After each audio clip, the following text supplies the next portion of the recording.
Anybody else paying attention to what's going on over in NYC right now, or is it just me? Because we're literally watching the fall of New York in real time. And people still just don't get it. Did you guys see the story about this guy who's likely to become New York City's new mayor in November? Because, I mean, this shit is absolutely fucking wild. And here's the thing I don't understand. Why the hell do we have people who weren't born in America calling the shots in our government? What sense does that make? You move here, and then you try to reshape the country into the exact kind of mess that you supposedly fled from.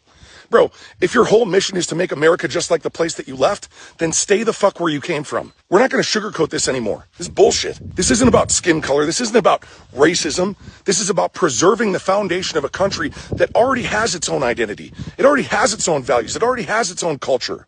And if you don't think that's under attack, look at this guy, Zohran Mamdani, the new Marxist lunatic who's probably going to be running NYC in November. The guy isn't even American born, and he's out here pushing radical left policies that'll turn New York into Venezuela with a whole lot more concrete. That's what it'll be like. He wants to gut police funding. He wants state-owned grocery stores. He wants rent freezes, which means that if you're paying a mortgage and you've got somebody in there paying rent, well, you don't get to collect that rent anymore. He wants to add a new tax to white neighborhoods. If that's not racist, tell me what the fuck is. He wants to terminate private property ownership so you won't be able to own a home in New York City anymore. It's going to be a fucking dystopian nightmare. And people actually voted for this fucking guy. All while regular people can't even afford to pay for groceries. They can't walk down the street without stepping on fucking syringes.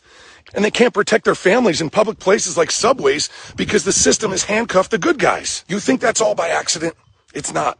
You think it's compassionate? It's not. It's strategic. You bring in outsiders with outside values and then you hand them the keys to the kingdom. What do you expect? Before you know it, the country doesn't even look like America anymore. It looks like the failed state that they crawled out from. And yeah, somebody I'm sure is going to say, well, you know, the founding fathers weren't born here either. Right.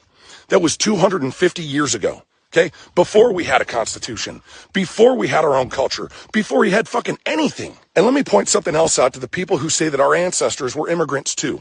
Okay. Understand this. Our founding fathers were settlers, not immigrants. There's a huge difference.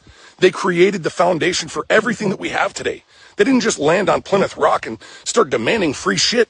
They created the culture that makes America what it is now. And now we're letting people who don't believe in it run the place.